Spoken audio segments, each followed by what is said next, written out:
Hello and welcome back to the Shoe Shimmer. This is your host Richard, and let's get into it. So, I've got quite the special video for you guys today. I have this pair of Allen Edmonds. This is actually the first pair of Allen Edmonds that I got, the Cornwallis in oxblood. And I got them years ago, I believe almost 4 years ago now. And I got them on sale, and that's the way that I did it, search those sales. And today what we're going to be doing is removing as much dye as possible and re-dyeing them. Now, this first step, I'm just trying to get rid of some more difficult wrinkles. And so what I'm doing is I've inserted a pretty tight shoe tree, and I'm just pouring acetone over the shoe, and that is going to help the leather reform to the shoe. Now, what I've got planned for these shoes is I'm going to be, spilled a little bit right there. I'm going to be re-dyeing these to a very similar color, but if you're able to tell in the video, the dye that's currently on the shoe has kind of an acrylic nature to it. It's very shiny, but I just don't really like the color of them. I hardly wear these shoes. And so I figured, hey, maybe if I put a little bit extra work into them, I'd take a little bit more pride in wearing them, and they'd be my little project. And so what I'm going to do here is I'm going to be applying acetone throughout the entire shoe. Now, this is the first pair that I actually ended up stripping and re-dyeing. And so this is really just kind of a troubleshooting section. I didn't do as good of a job that I had set out to do. I wasn't sure whether or not maybe I just hadn't spent enough time using acetone to remove dye. I spent a long time on these shoes. This spans probably close to a week of work, whether from start to finish, from stripping the dye to re-dyeing them, and then waiting a few days to condition and polish them. And so I spent a lot of time on removing this dye, and they didn't really end up the way that I wanted them to. I wanted them to look really pale, really washed out, but this is as far as I can get. And if anyone has any different experience, please share in the comments. But I don't know whether it was a certain kind of dye that was used on these shoes specifically, but it was just a really hard time for me. And so I'm going to be using Bordeaux as Saphir leather dye, and I'm going to be trying to get a much darker oxblood on this pair of shoes.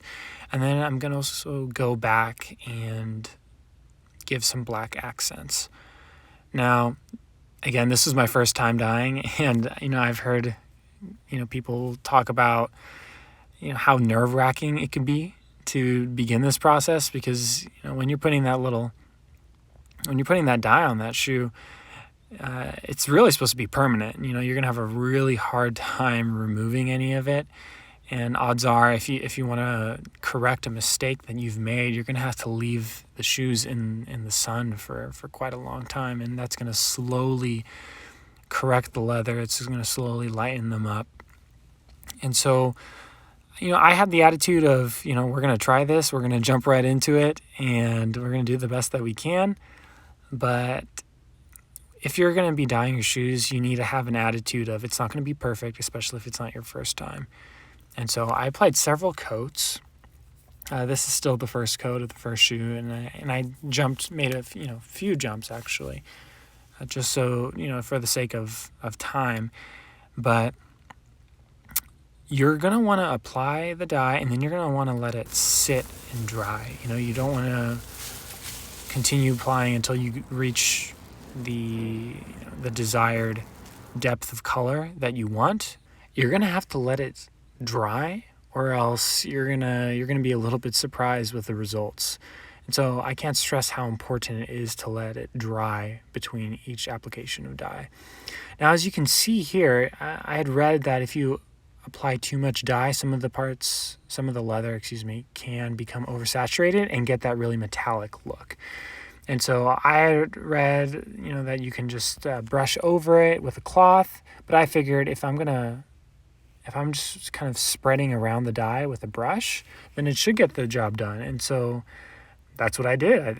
This was, again, kind of just an exploratory project, and I was able to figure out that if I just brush the shoes, pretty thoroughly after those metallic parts pop up, it's going to remove them. And I'm guessing that has something to do with, spreading that excess dye to the surrounding parts of the shoe, or maybe the bristles of the brush absorbing a little bit.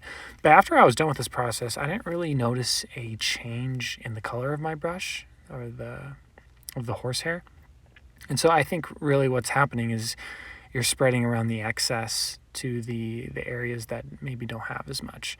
And so that metallic stuff, don't worry about it. You should be able to spread it to the rest of the shoe. It's not going to stay there. If you're worried, you can let them sit and dry a little longer. Maybe more of it will disappear. But just go after it with a brush or a cloth, and you're going to be able to remove that. And so, honestly, looking back, I kind of like the way that they look just like this. It's a beautiful color. I did notice that shoe on the right didn't look quite as dark in some spots, and so I believe I go back and I add another layer, but I won't be showing you guys that today. And so here I'm pulling out some black dye, and I originally plan on using a paintbrush, but as you can see the toe right there, that was a bad idea. And I guess it comes with experience, but I certainly do not have the hand for the paintbrush. And I go back with a cloth and I try and spread it around. I'd seen some other folks do that before, but that did not work. And so what I ended up doing is I ended up getting a little bit of dye in the cap and just dipping my finger with the cloth, and then I was able to just kind of rub that around, and that's when I was able to produce that very gradual, very natural looking burnishing that you see there.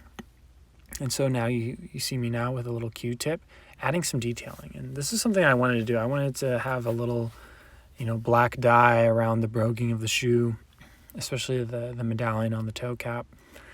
And it was just, it looked fine before, but I just kind of wanted to personalize them a little bit, make them truly mine. And this was a little detail that I thought would make them look pretty nice. And so with these shoes, they don't have traditional piping. They just kind of have the broguing of that, that brogue on the outside. They just kind of have that be the outermost part of the shoe. And so I just went back with a little brush and painted over those as well. So this is the shoe completely finished as far as the dyeing process is concerned. I think it's probably been 1 to 2 days. And the reason I hadn't gone back earlier and, condition them and polish them is I wanted the dye to really set in. Also, what helped me in that process, because trust me, when you've done this, you want to shine them up, you want to condition them, and you want to wear them. But I was waiting for this, and that's Bic 4 leather conditioner. So typically, if you've seen my videos before, I use Saphir mink oil to condition my shoes. But a lot of people had experienced leather darkening when they applied it, and Bic 4 specifically will not darken your shoes when you apply it. Now, oh yeah, I spilled a little bit there. Didn't want it to go to waste, and so I just kept on applying. But if you don't want your shoes to darken with the conditioner that you're using, I'd recommend Bic 4. Now, as you can see there, I still have a little dye coming off on my hand. I don't know whether or not you can wait a little bit longer and that will happen less. But honestly, after applying it, I didn't really notice a change in color. I mean, it's very minimal amounts of dye that's coming off of my hand, so I wouldn't worry about it. And it came off with a quick wash. It wasn't a problem. And so I will say this, after using the Bic 4, I like it, but I actually, after about a week or so, I actually went back with Saphir mink oil and I applied that just because I felt like the Bic 4 didn't really penetrate the leather as much. I mean, when you apply it, it's very watery. It's not very thick at all.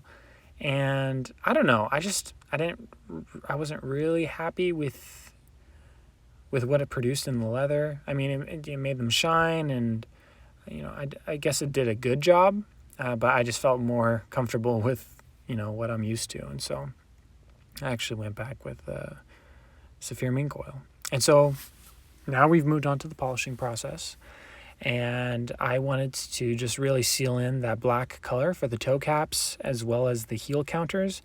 Now, I didn't apply black polish to the broguing, around the shoe where like the piping is, and that's simply because I didn't want it to be overpoweringly black. I just kind of wanted the very faint accents. I was just putting the Q-tip in each brogue, and so I just wanted it to be very, very minimal. I didn't want it to be a main feature of the shoe, just kind of like an added little detail, an added touch. And so for the rest of it, I just applied Hermes Red Saphir, and I don't have their 1925 shoe polish in the Hermes Red. I actually have their Butte de Coeur. So here is the finished product. I've already brushed them after applying that polish, and I was really happy with them. I enjoy wearing these shoes a lot more. I know they look rather similar, but they're definitely a tone darker. Next time I polish shoes, I'll definitely have to take a brown shoe and bring it to this oxblood, or maybe invest in some other colors. That wouldn't be a bad idea either. But I was really happy with the way they turned out. I love the little accents on the broguing. I love the depth of color. I made a little mistake there. Don't even notice that. And just the last part, I'm just going to add a mirror shine. And so I sped this up because it would have been a very long video if I hadn't. And still, I cut out a large portion of my footage so that I can bring this. And the main reason for that is it takes a long time to do this. I personally love having a mirror shine on my shoes, and I know a lot of people don't really know how to. And, I've done another video on a pair of Tafts, and in that video I went much more in depth in the process. I think the entire video is just me mirror shining the shoes, but I just wanted to include this again just because to learn, you really need to watch it. You need to watch it happening in order to learn. And so here is the finished product. I was really happy with them. They're stunning shoes. When I put the laces in them, I put, I don't know if there's a name for it, but I kind of put the laces in little X's, and yeah, I love them. They're not the most formal shoes, but most of my shoes aren't, and I think their shoes are much more fun when you get to wear them just casually and just the way that you want and the way that you like them. And so this has been Shining with the Shimmer. Again, I am your host, Richard, and don't forget to like, subscribe, follow, check out my Instagram, and don't forget to stay tuned for more shoe shining content.